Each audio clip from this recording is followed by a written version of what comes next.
దేవరపల్లి అనే గ్రామంలో శాంతమ్మ అనే ఒక ఆవిడ ఉండేది. తన 2 కొడుకులకి పెళ్లి జరుగుతుంది. ఆ పెళ్లిలో శాంతమ్మ చుట్టాలు ఆమెనిలా అడుగుతున్నారు.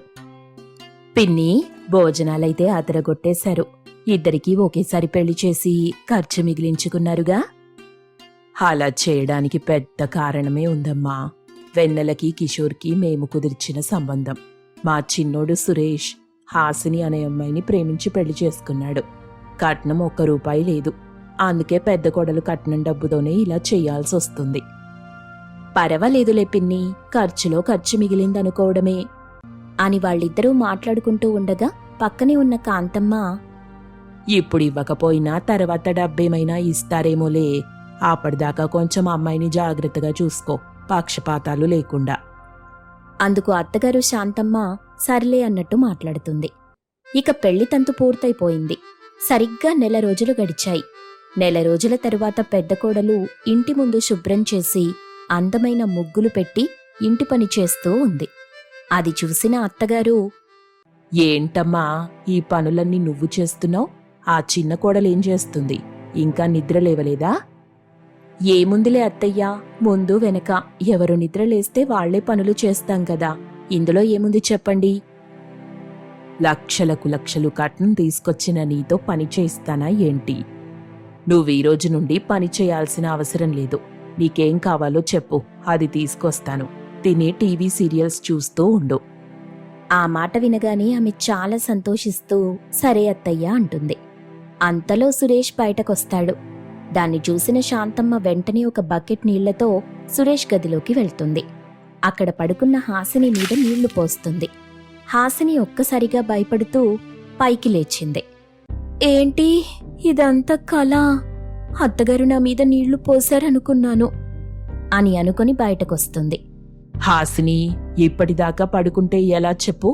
ఉమ్మడి కుటుంబం అన్న తరువాత అందరూ పనులు చేసుకోవాలి. అందరూ ఒకేసారి నిద్రలేస్తే పనులు తొందరగా అయిపోతాయి. రేపటి నుండి నువ్వు తొందరగా నిద్రలేవాలి. అలాగే చేస్తాను. తర్వాత మిగిలిన పనులన్నీ కూడా హాసిని చేస్తూ ఉంది. అప్పుడు అత్తగారు దాన్ని చూసి వెన్నెలతో, హాసిని పని చేస్తుంది కదా, నువ్వు వెళ్ళి విశ్రాంతి తీసుకోమ్మా అని వెన్నెలని లోపలికి పంపిస్తుంది. వెన్నెల కూడా ఒక్క మాట మాట్లాడకుండా వెళ్ళిపోతుంది. ఇక ఆ రోజు గడిచిపోయింది.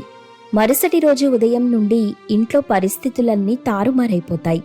ఎందుకంటే ఇంట్లో ఎవరూ నిద్రలేవరు. హాసిని ఒక్కతే నిద్రలేచి పనులు మొత్తం పూర్తి చేస్తుంది. తర్వాత అందరూ నిద్రలేస్తారు.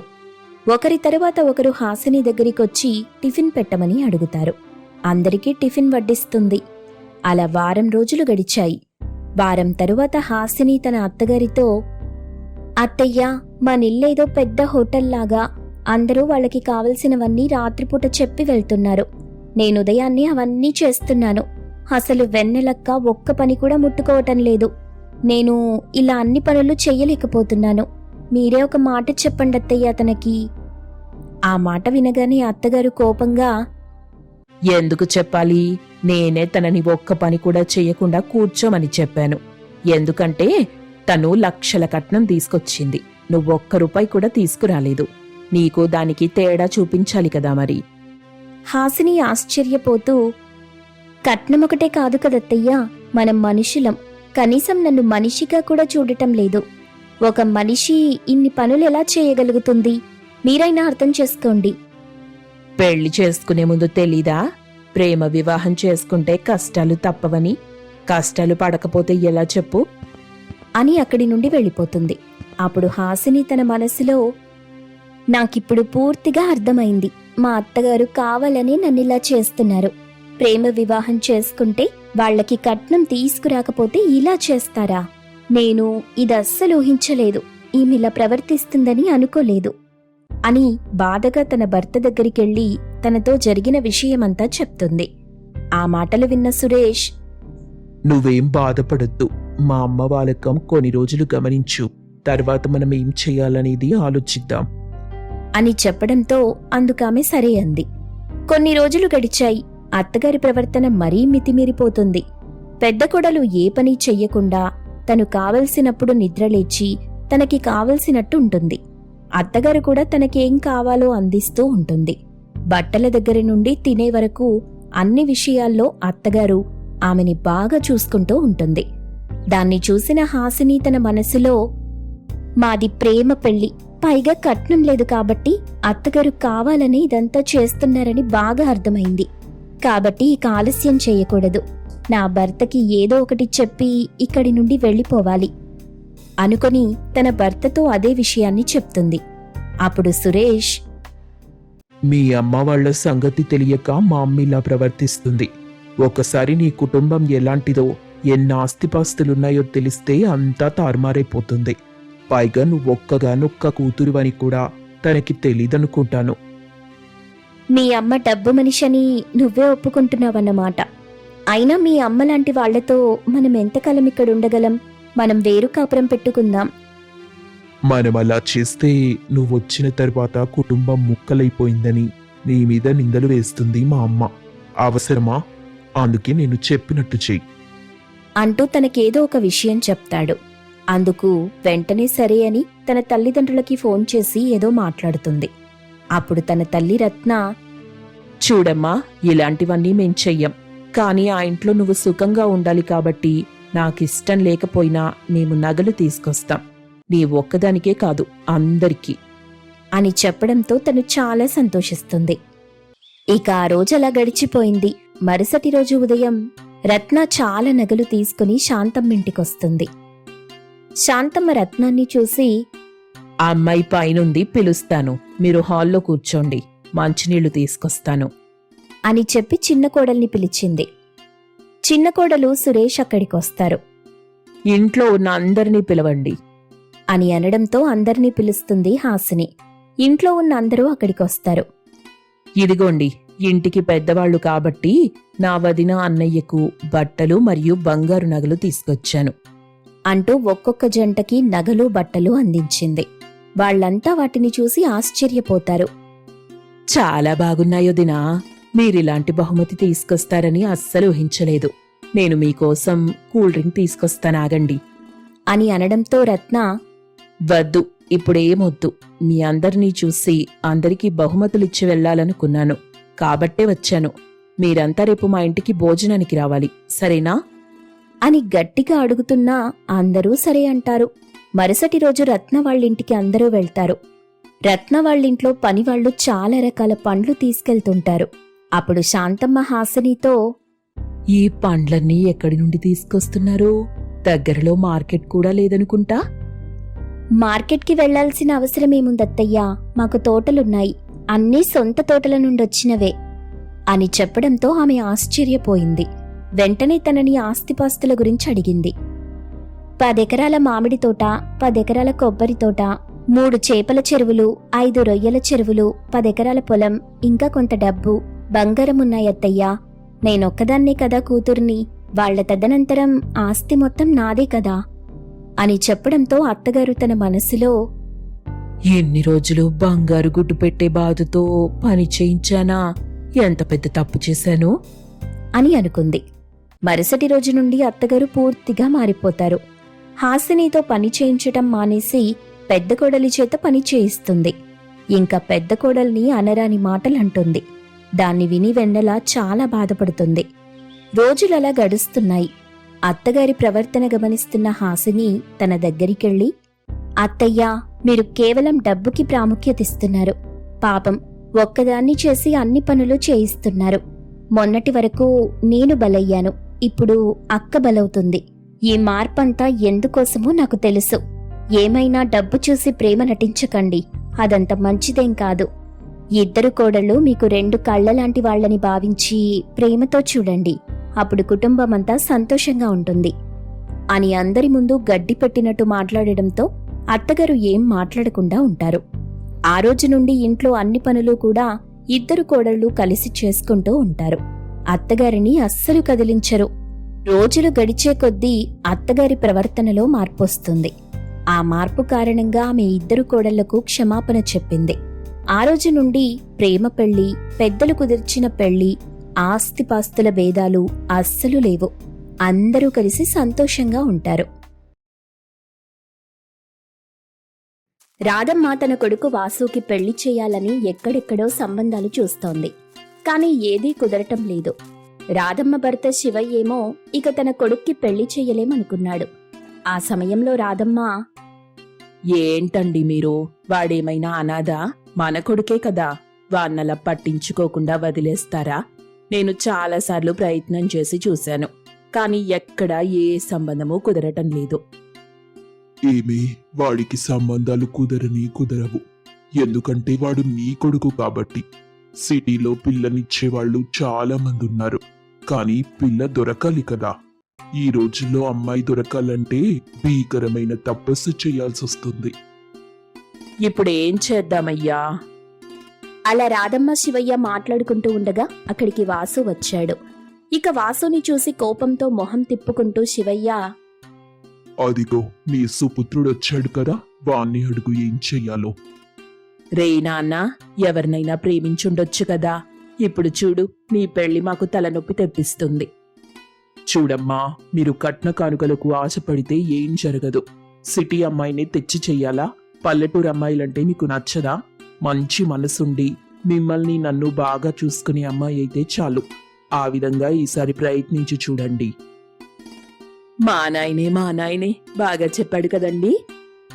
అయితే వెళ్ళి వాడి తలపై కిరీటం పెట్టు. ఈ ఊరికంతా నీ కొడుకు గొప్పతనం తెలిసేలా చాటింపు వేయించు అంటూ శివయ్య మొహం విరుచుకుంటూ అక్కడి నుండి వెళ్తాడు. ఇక 3 రోజుల తరువాత శివయ్య రాధమ్మలు ఒక పల్లెటూరి అమ్మాయితో వాసు పెళ్లి నిశ్చయిస్తారు. మరో 2 వారాల్లోనే మంచి ముహూర్తం చూసి పెళ్లి కూడా జరిపించేస్తారు. కొత్త కోడలి రాకతో ఆ ఇంట సందడి వాతావరణం నెలకొంది. ఏవండి, చూసారా? మన అబ్బాయికి పెళ్లి కాదు అని అన్నవాళ్లంతా ఇప్పుడు నోరెళ్ళబెట్టి చూస్తున్నారు. అవునీ, కోడలు కాంచన లక్షణంగా ఉంది. మనం వాడికి పల్లెటూరి సంబంధం చూసి చేయటం మంచి నిర్ణయమే అనిపిస్తుంది.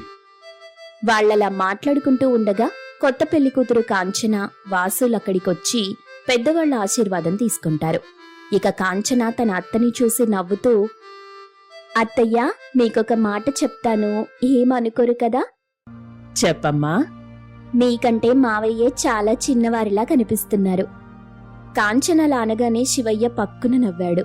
రాధమ్మ కోపంగా తన భర్తని చూస్తుంది. ఇంట్లో కూర్చొని తింటే ఇలాగే ఒళ్ళు చేస్తుందిలేమ్మా. తినడమంటే గుర్తొచ్చింది. పెళ్లి భోజనం తినడమంటే నాకు చాలా ఇష్టం.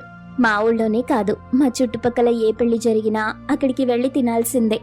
ఇక ఆలస్యం చేయకుండా వెళ్లి నా పెళ్లి భోజనం కూడా తినేస్తాను. ఓ పనైపోతుంది. అరే, మీ ఇద్దరికి ప్రత్యేకంగా భోజనం ఏర్పాటు చేశాం. మీ గదిలోకి వెళ్లి తినండి. అబ్బబ్బా, నాకలా తినటం అస్సలు ఇష్టం ఉండదత్తయ్యా. పెళ్లి భోజనం అంటే పెళ్లి భోజనమే. అందరితో పాటు కూర్చుని తింటే నా సామిరంగా అద్దరిపోతుంది. ఏవండి, మీరు కూడా నాతో పాటు రండి, మనిద్దరం కలిసి తిందాం అంటూ తన భర్త వాసు చెయ్యి పట్టుకుని లాక్కెళ్ళింది. అది చూసి రాధమ్మ అయోమయంగా చూస్తుంది. ఏంటండి ఇది ఇలా ఉంది? దీనికి పల్లెటూరి బుద్ధులు ఇంకా పోయినట్టుగా లేవు. గాడిదకేం తెలుస్తుంది లేవే గుమ్మడికాయ విలువ. అంటే గాడిద తానా నేనా? నువ్వెవరనుకుంటే వారేలే. నాకు ఆకలి దంచేస్తుంది. వెళ్ళి పెళ్లి భోజనం ఓ పట్టు పట్టేస్తాను. అలా శివయ్య కూడా పెళ్లి భోజనం తినడానికి వెళ్ళాడు. అందరూ భోజనం చేస్తుండగా బంతిలో కూర్చొని ఆవురావురుమంటూ తింటుంది కాంచన. అందరూ ఆమె వైపే చూస్తారు. వాసు మొహమాట పడినా కాంచన మాత్రం ఏమాత్రం సంకోచించదు. వడ్డించుకొని మరి అలా తింటూనే ఉంటుంది. అది చూసిన రాధమ్మ, యాక్, ఎలా తింటుందో చూడు. కాస్త కూడా సిగ్గే లేదు. అందరూ చూస్తున్నారన్న భయం లేకుండా తింటుంది. అసలది పెళ్లి కూతురేనా? పల్లెటూరి మొద్దును తెచ్చి నా కొడుక్కి కట్టబెట్టినట్టుగా ఉంది. అలా రాధమ్మ తన కోడల్ని దూరం నుండి గమనిస్తూ తిట్టుకుంటుంది. 2-3 రోజులు పెళ్లి సరదాలన్నీ తీరిపోయాయి. బంధువులంతా తమ ఇళ్లకి వెళ్లిపోయారు. ఇక సిటీలో వాతావరణం కాస్త ఇబ్బందిగా ఉంటుంది కాంచనకి. అది గమనించిన వాసు, ఏంటి కాంచనా, నీకీ సిటీ నచ్చిందా? మన చుట్టుపక్కల వాళ్ళంతా నీకు పరిచయం అయ్యారు కదా. మన బంగ్లాలో స్విమ్మింగ్ పూల్ ఉంది, చూసావా? రంగురంగుల చెట్లు, ఇక్కడ అందరూ వేసుకునే బట్టలు అన్నీ నీకు నచ్చాయా? అయ్యో, ఏం చెప్పమంటారండి, నాకిదంతా చాలా కొత్తగా ఉంది. అయినా ఇక్కడంతా ఆ చెట్లని అలా కత్తిరించేసి ఉంచుతున్నారు. ఇక చుట్టుపక్కల వాళ్ళంటారా, వాళ్ళ కట్టుబొట్టు విచిత్రంగా ఉన్నాయి. అమ్మాయిలంతా కురచబట్టలు వేసుకుంటున్నారు. నాకది అస్సలు నచ్చలేదు. అరే, దానికి అలా అంటే ఎలా? ఇక్కడ మన కోసం ఎవ్వరూ మారరు. మనమే ఈ ప్రదేశానికి తగినట్టు మారిపోవాలి. నేను లంగావోని వేసుకుంటే అందరూ విచిత్రంగా చూస్తున్నారండి. ఇక్కడంతా మోడ్రన్ బట్టలు వేసుకుంటారు. సరే, ఇక నేను ఉద్యోగానికి వెళ్తున్నా. నువ్వు జాగ్రత్త. అమ్ముంది కదా, ఏమైనా కావాలంటే నువ్వు అమ్మని గాని నాన్నని గాని అడుగు, సరేనా? అలాగేనండి, వెళ్ళిరండి. అలా తన భర్తని ఉద్యోగానికి పంపించిన తరువాత కొంత దూరంలో ఉన్న స్విమ్మింగ్ పూల్ ని గమనిస్తుంది. ఇంతలో రాధమ్మ అక్కడికెళ్ళి, ఏంటి కాంచనా, మీ ఊళ్ళో చెరువులుంటాయిగా, కానీ ఇక్కడలా కాదు. మేమంతా ఈ స్విమ్మింగ్ పూల్లోనే ఈత కొడతాం. మరెందుకు ఈరోజు ఎవరూ ఈత కొట్టలేదు? ఆ ఎప్పుడైనా సరదాగా ఈత కొడతారంతే. సెలవు రోజుల్లో అయితే ఇంకాస్త సరదాగా ఇక్కడ గడుపుతాం. అచ్చం మీ ఊరి చెరువులాగే అనుకో. ఓ అవునా? అలా కాంచన తనలో తానే ఏదో అనుకుంది. ఇక మరుసటి రోజు కాంచన అత్యవసరంగా ఊరికి వెళ్లాలని తన అత్తకి చెప్పింది. ఏంటమ్మా, ఇంత అత్యవసరంగా ఊరికెళ్లటమేంటి? ఏమైనా ఇబ్బందా? అదేం లేదత్తయ్యా, ఊళ్ళో మా ఇంటి దగ్గర ఉన్న బర్రెలు గుర్తొచ్చాయి. వాటినొకసారి చూసొస్తాను. అరే, బర్రెలు గుర్తొచ్చాయని అలా బయలుదేరేస్తావా? అవి పశువులే కదా, మీ ఇంటి మనుషులు కాదుగా. పశువులైతే ఏంటత్తయ్యా, అవి కూడా మాతోనే కలిసి బతుకుతాయిగా. అయినా వాటిని మేము మా కుటుంబంలో సొంత మనిషిలాగానే చూస్తాం అంటూ హడావిడిగా బయలుదేరింది. తన కోడలి చేష్టలు మాటలు చూసి ఏం మాట్లాడకుండా ఉండిపోతుంది రాధమ్మ. కాని తన కోడలిపై కోపమైతే ఎక్కువవుతుంది. ఏంటండి, మీ కోడలు రాను రాను పల్లెటూరి గేదెలా తయారవుతుంది? బర్రెలు గేదెలు అంటూ ఊరికెళ్లటమేంటండి? సిటీలో బతికే వాళ్లకు ప్రేమాభిమానాలు చాలా తక్కువ ఉంటాయని విన్నాను. అది ఇప్పుడు కల్లారా చూస్తున్నాను. మీరొకరు ఎప్పుడూ ఏదో ఒకటి మాట్లాడుతూనే ఉంటారు. అలా చిరాకు పడుతూ వెళ్తుంది రాధమ్మ. ఇక మరుసటి రోజు ఉదయాన్నే ఆ ఇంటికి బర్రెలు తోలుకొస్తుంది కాంచన. ఇంటికి తీసుకొచ్చిన తరువాత వాటితో మాట్లాడుతుంది. ఇదిగో, మీకే చెప్తున్నాను, ఇది మా అత్తారిల్లు. ఇక్కడ మనం కాస్త పద్ధతిగా ఉండాలి సుమా. మీరేం బాధపడకండి. కొత్త ప్రదేశం కదా అని మనసులో మదన పడేరు. అన్నట్టు మీకో విషయం చెప్పాలి. మన ఊళ్ళో చెరువులాగే ఇక్కడ కూడా అలాంటిదే ఉంది. కాంచన అలా చెప్పగానే కొన్ని గేదెలు తలలాడిస్తాయి. అది చూసి కాంచన సంబరపడింది. ఇప్పుడేంటి, మీరందులోకి దిగి హాయిగా సేద తీరాలనుందా? అయితే పదండి, మీకు కూడా అక్కడే స్నానం చేయించేస్తాను. అలా మాట్లాడుతూ గేదెల్ని ఆ స్విమ్మింగ్ పూల్లోకి తోలుకెళ్ళింది. ఆ చుట్టుపక్కల వాళ్లంతా కాంచనని విచిత్రంగా చూస్తుంటారు. వాళ్ళని పట్టించుకోకుండా కాంచన ఆ స్విమ్మింగ్ పూల్లో గేదెల్ని శుభ్రం చేస్తూ ఉంది. అందరూ ఏదో విచిత్ర జీవిని చూస్తున్నట్టు చూస్తున్నారు. ఇంక కొంతసేపటికి రాధమ్మ శివయ్యలు ఇంట్లో నుండి బయటకొస్తారు. అక్కడ జనమంతా గుమిగూడి ఉండటం చూసి వెంటనే అక్కడికెళ్తారు. స్విమ్మింగ్ పూల్లో గేదెల్ని శుభ్రం చేస్తున్న కాంచనని చూసి తల పట్టుకుంది రాధమ్మ. ఓరి నాయనో, నా కొంప ముంచేసింది కదండి ఈ కోడలు. అమ్మా కాంచనా, కాంచనా, అవేం పనులే? ముందు నువ్వు అక్కడి నుండి వచ్చేయ్. అక్కడ గేదెలు శుభ్రం చేయకూడదు, అది మనుషులు ఈత కొట్టేది. మీరే కదా మొన్న చెప్పారు, మా పల్లెటూరి చెరువులాగే ఇది కూడా అని. అన్నాను తల్లి, అన్నాను. కాని మీకది ఇలా అర్థమవుతుందని నాకు అనిపించలేదు. ఏవండి, మీరైనా చెప్పండి. అమ్మ కాంచన, ఈ గేదెలన్నీ మీవేనా? పాలు ఎన్ని లీటర్లు ఇస్తాయి? పేడమ్మితే డబ్బెంతవరకు రావచ్చు? ఛీ, మీరు కూడా సరిపోయారు. చుట్టుపక్కల వాళ్లంతా ఎలా చూస్తున్నారో చూడండి. మన పరువు మంట కలిసిపోయింది. కోడల్ని రమ్మని చెప్పండి. అమ్మ కాంచన, ఇక శుభ్రం చేసింది చాలే తల్లి, వాటిని పైకి తీసుకొచ్చి. అలా శివయ్య చెప్పగానే కాంచన పైకి తీసుకొచ్చింది. ఇక వాసు కూడా రావడంతో తన భార్య చేసిన నిర్వాకాన్న తనకి చెప్పింది రాధమ్మ. వాసు తన భార్య మనస్తత్వాన్ని అర్థం చేసుకున్నాడు. చూడు కాంచనా, నువ్వు గేదెలు తీసుకొచ్చావు బావుంది, కానీ వాటికి ఈ సిటీలో మేత ఎక్కడ దొరుకుతుంది చెప్పు? పచ్చని చెట్ల కింద గడ్డి మేస్తూ ఊళ్ళో ఉంటే వాటికి బావుంటుంది కదా. వాటి గురించి నువ్వు కాస్త ఆలోచించవా? అయ్యయ్యో, నేనలా ఆలోచించలేదండి. పాపం, అవెంత బాధపడుతున్నాయో. సర్లే, మనిద్దరం వెళ్ళి వాటిని ఊళ్ళో దిగబెట్టి తర్వాత 2 రోజులు అక్కడే ఉండేసి మళ్ళీ ఇంటికోదాం పదా. అలా తన భార్యని అర్థం చేసుకుని కాంచనతో పాటు ఆ గేదెల్ని ఊరికి తీసుకెళ్తాడు. అది చూసి రాధమ్మ తిట్టుకుంటూ ఉంది. ఇదేం చేసినా దానికి వాడు తలూపుతున్నాడు. అప్పుడే నా కొడుకుని కొంగున కట్టేసుకుంది. ఏమి భార్యను అర్థం చేసుకున్న మగాడు భర్తను అర్థం చేసుకున్న ఆడది ఖచ్చితంగా సంతోషంగా ఉంటారే. అది వాళ్ళ జీవితం. వాళ్ళని అలా వదిలే పడతారు, లేస్తారు, వాళ్లకు నచ్చింది వాళ్ళని చెయ్యని. అలా బతకడమే కదా జీవితం అంటే. పల్లెటూరి భార్యకి సరైన పట్నం భర్త దొరికెళ్లే. అలా శివయ్య చెప్పింది కూడా మంచి విషయమే కదా అని రాధమ్మ ఆలోచించింది. ఇక వాసు తన భార్య కాంచనని అర్థం చేసుకున్న విధానం చూసి శివయ్య రాధమ్మ సంతోషిస్తారు.